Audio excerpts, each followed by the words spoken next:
Napoleon Hill says you can think and grow rich. But if you've been brought up like most people with work and you won't starve, this will make you uncomfortable. You might think, that's just stupid, it can't be that easy.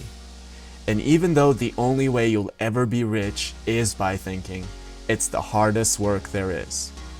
Let's take a look at my videos. Everything I do can be outsourced. I can pay $1 to a guy across the world to animate my video. I can pay a few dollars for a 10 times more pleasing voiceover. I could even outsource little things like uploading my videos for a few cents to people who will gladly do it.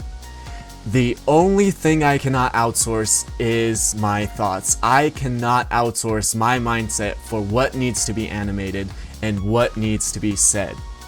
Again, if I were to outsource it, the animation can be valued at a single dollar.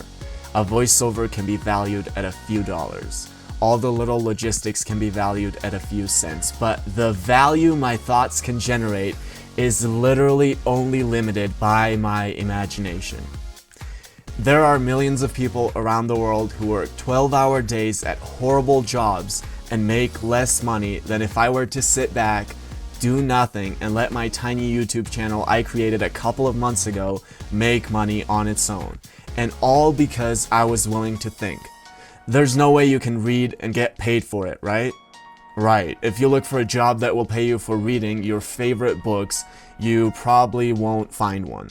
If you think, however, turns out the amount of opportunities is only limited by your imagination. Again, the only advantage I have over the guy willing to animate my video for $1 is my thoughts. It's kind of crazy when you think about it that way. If he knew what to animate instead of how to animate, he wouldn't be making $1 for every $100 he makes for someone else. However, thinking has no value to most people. In fact, it's associated with laziness. When I graduated, every time I talked to my mom, she would ask me, "Have you started working at a good job?" And I would say, "No, I'm actually thinking about what I'm going to do." And she would say, "Okay, but you need to work." And the reason she's acting that way is because next time she sees her friends, she wants to say, "My son works at a bank," not "My son has been thinking a lot." The latter has no value to her friends. But let's not ask my mom's friends about growing rich. Let's ask a man who personified growing rich. Henry Ford said, "Thinking is the hardest work there is," which is probably the reason why so few engage in it.